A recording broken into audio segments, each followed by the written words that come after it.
সর্বভারতীয় council meeting হয়েছে, জয়পুরে গত মাসে হয়েছে। সেখানে আমরা বিস্তারিত আলোচনা করেছি দেশের পরিস্থিতি, দুনিয়ার পরিস্থিতি, রাজ্যগুলোর পরিস্থিতি, সাংগঠনিক অবস্থা বিস্তারিত আলোচনা করে আমরা কতগুলো সিদ্ধান্ত গ্রহণ করেছি।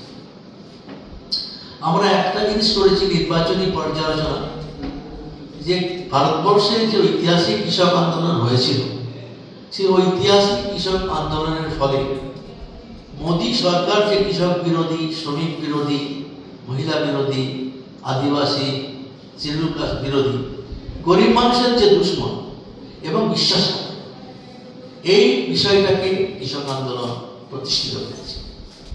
10 বছরের শাসন হচ্ছে কি আজকে দ্বিতীয় শাসনের 3 মাস হলো।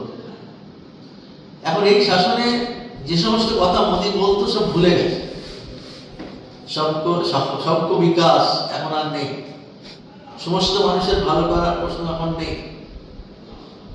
এখন সেই জন্যে মোদী সরকারের এই যে শাসন গত দুটো টার্ম আর এই 3 মাস, সমস্ত অংশের মানুষ বিপন্ন। কৃষকরা বিপন্ন, কৃষকরা আন্দোলন করছে, ফসলের ন্যায্য দাম চাই, স্বাধীনতা কমিশনের সুপারিশ মতো, এবং ঋণ মুক্তি চাই। এই কৃষক আন্দোলন হচ্ছে। কিন্তু নরেন্দ্র মোদীরা আন্দোলনের সামনে দাঁড়িয়ে তো 3টে কালা কানুন প্রত্যাহার করেছিল। তখন লিখে দিয়েছিল আমাদের যে আমরা বাকি দাবি নিয়ে আলোচনা করি।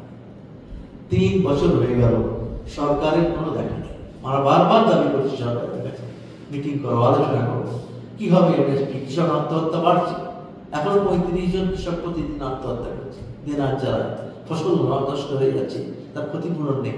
এই জন্য কিন্তু এই সরকারের নীতি হচ্ছে কৃষকদের, তারা কৃষকের ভালো করবে না। আর গত নির্বাচনে যেহেতু কৃষকের কাছে একটা বড় থাপ্পড় খেয়েছে, সেখানে মোদী আরো কৃষকদের প্রতি বদলা নেওয়ার চেষ্টা করছে।